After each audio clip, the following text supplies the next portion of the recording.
semuanya, balik lagi nih di podcast Basic Bahas-Bahas Asik. Agak telat tapi gak apa-apa ya, makasih atas responnya. Yang penting tetap asik. Yes, betul banget. Karena di episode ini gue gak sendirian nih Sobat Asik, tapi gue ditemani sama 5 bintang tamu yang pastinya keren-keren banget dan bakal bisa ngasih pendengar Basic ini tuh insight-insight baru gitu loh. Karena mantap. ini orang-orang di sini kan pasti pada paham dong, pas kelas nyimak dong. Habis dong. Nyimak banget ya. Nah, nyimak. karena udah kedatangan bintang tamu yang keren-keren banget, kurang ya rasanya kalau kita belum kenalan. Boleh kali kenalan. Ini Home Pimpa dulu atau langsung aja? Langsung aja ya. kali ya. Udah ada urutan ya? Iya. Udah ngantri Iya. ya? Oke, boleh langsung. Oke semuanya, halo semua. Perkenalkan nama gue Tiara, lo bisa panggil gue Tiara. Ya kan nama gue Tiara ya. Gimana ya Halo maksudnya? sobat asik, gue Tiara. Gue Vicky. Gue Cia, loh kok gue baru kenalan. Gimana? Gak ada masalah. Agak Santai. sih. Halo Host semuanya. baru ya. Nama gue Aaron. Halo semuanya, Sobat Asik, kenalin nama gue Sadam. Halo semuanya, nama gue Rehan Satria. Udah? Udah. Nadanya agak nanggung ya. Harusnya kan agak turun atau gimana gitu maksudnya. Cuman nggak apa-apa. Nah, ini ngomong-ngomong kita kan lagi di kampus nih ya. Gue mau tahu dong kalian tuh kalau misalnya jarak dari rumah ke kampus tuh jauh nggak sih? Kayak misalnya mungkin ada yang rumahnya di wilayah musuh semua orang itu di Depok gitu ada ya? Waduh. Orang ya. Iya musuh semua orang gitu kan? Berarti gue musuh semua orang dong. Oh iya. Masyarakat Oke. dan. Ini berarti ada warga Depok ya. Yoi. Oke, terus lo kalau misalnya ke kampus tuh emang naik apa sih? Kalau gue sih kebetulan karena di Depok dekat dan juga gue punya motor, biasa sih gue motoran. Oh gitu. Terus ada lagi nggak nih yang dari bintang tamu ini yang juga tim motor gitu atau kalian tim Gojek gitu kan? Oh, gue tim motor. Gue juga tim Gue juga tim motor. motor. Nah, kebetulan gue lebih suka naik kereta sih. Oh gitu. Oh, cuma dia yang anak kereta ya. Oh. Dia tim Moti ya berarti. Moti, apa tuh Moti? Apaan tuh? Nggak usah. Kok nanggung gitu ya? Takut nggak lucu ya? Takut Iya, nggak takut lucu. nggak lucu ya. Gak apa-apa, coba dulu aja. Kita support ke orangnya. Kita support banget. Kita pasti ketawa kok nanti. Saya tertekan ya kalian ngomong. Saya makin Coba tertekan. dulu aja. Moti. Aduh. Jangan ya Nah, teman-teman. Ya. kelamaan. Ya udah. Langsung aja kita kenalin. aja ya. Bridging yang kurang baik. Iya. Tapi ngomongin masalah kereta, kalian semua di sini tahu gak sih kasus-kasus yang dekat-dekat ini juga di mana terjadi kasus kekerasan seksual di kereta. Wah, Apaan tuh? apaan tuh? Apaan tuh? Kalau gue sih kebetulan karena emang anak Twitter ya, jadi emang sering lihat gitu. Cuman takut-takut beda ya apa yang kita tahu. Coba cerita dulu, Ron. Oke, jadi baru aja nih ada kasus di mana ada penumpang penumpang kereta komuter lain yang ngelapor ke akun Twitternya dari PT KAI. Cuman sayangnya ditanggapi oleh PT KAI dengan tidak profesional dan balasan bahasanya tuh seperti menekankan kepada korban kalau ya udah kalau lo ngelapor ngapain ke kita, kalau mau ngelapor tuh ke polisi. Gue bacain ya bahasanya. Boleh. Waduh. Jadi di sini tidak diterangkan laporan tweetnya gimana, tapi balasan dari PT KAI itu BTW kejadian yang dialami sama kejadiannya dialami sama teman Mbak kan, bukan sama mbaknya. Kenapa nggak langsung lapor polisi aja mbaknya? Dan kalau lapor polisi si mbaknya pun harus ada bukti gitu. Jahat ya. Jahat ya. Saya bisa jawab loh itu. Kenapa dia nggak langsung? Maksudnya si korbannya kenapa lewat mbaknya? Ya soalnya trauma.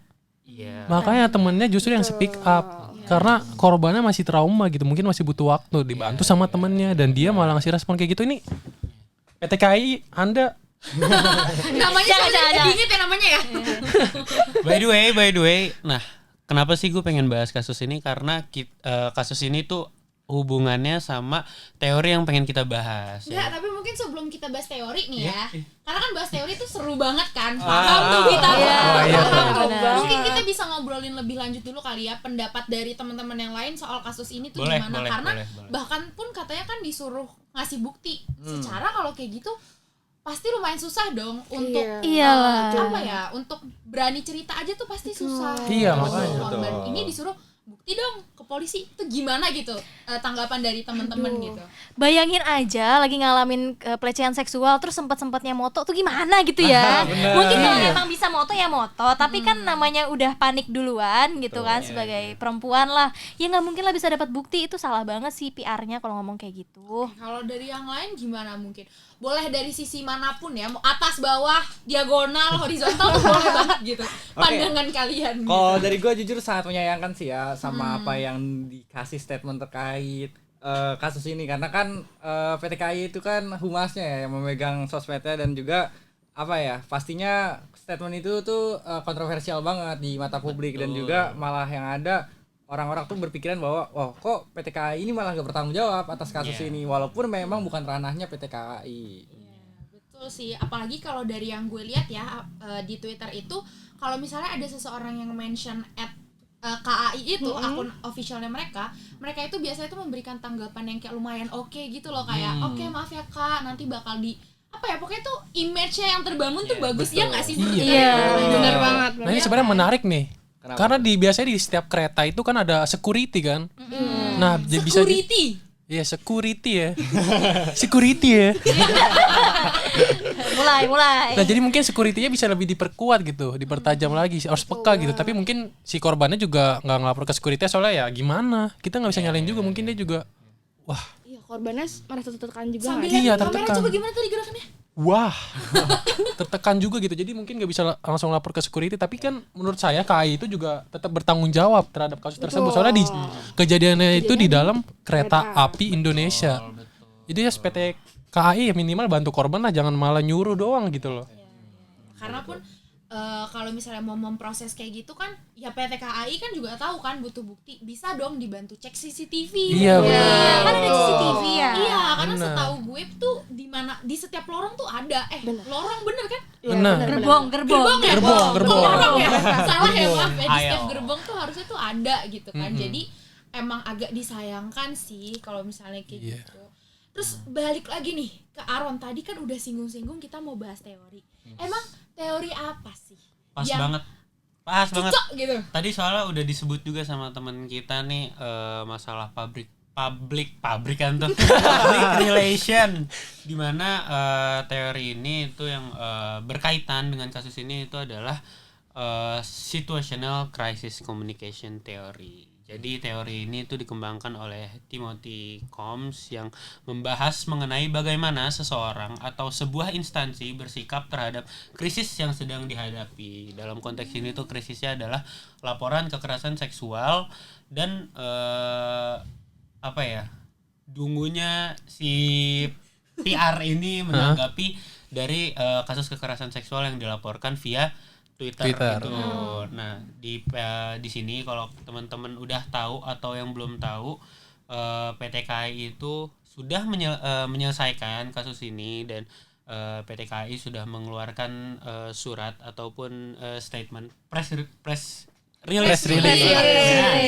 Jadi kalau boleh gue bacain di sini, sebagai prosedur tindak lanjut atas keluhan yang disampaikan pengguna, KAI Komuter telah bertemu dan secara langsung menyampaikan permohonan maaf. Jadi udah minta maaf kepada pengguna yang mengalami pelecehan di KRL tujuan yang ditumpangi oleh korban. Jadi pertemuan lanjutan dengan korban berlangsung di Stasiun Jatinegara, bla bla bla bla. Terus intinya KAI Komuter kembali menyampaikan permohonan maaf, terus juga ngebantu nih dari si korban untuk melapor ke polisi. Dan PT KAI juga mengeluarkan statement sejumlah dukungan data yang diperlukan korban untuk meneruskan laporan, dan selanjutnya juga akan mendampingi proses laporan ke polisi serta menjalin kontak dengan korban. Itu sih yang paling penting. Jadi selalu didampingi oleh PT KAI sampai kasusnya mungkin selesai, atau kalau nggak selesai juga seenggaknya sudah didampingi sampai ke pihak kepolisian. Jadi, Nah, ini baru bener. Nah, PT KAI ini baru bener nih, PT KAI. Saya Akhirnya respect. kita merasa respect lagi. Iya, respectnya baik lagi ya. Lega nih selalu Iya, dengar. bagus. Walaupun sebenarnya kayak yang sedikit sayang ya itu, kenapa harus di blow dulu sama Yeah. netizen Betul. baru mereka mau Bener bergerak banget. gitu. Istilahnya kayak kalau netizennya diem-diem aja, ya pihak yang bersangkutan juga diem-diem Kita aja. nggak tahu, kita nggak tahu ya. Bisa Iya. aja nggak ada tindak lanjut gitu kan. Jadi perusahaan itu emang harus bertanggung jawab, nggak cuma ke stakeholder, ke pemerintah. Pemerintah termasuk stakeholder sebenarnya. Jadi maksudnya Baru belajar ya. Baru belajar. Baru belajar ya, iya kan? Manusia itu tempatnya Salah. Jadi salah itu nggak cuma potret. Selama ini kau masih merasa. Bisa.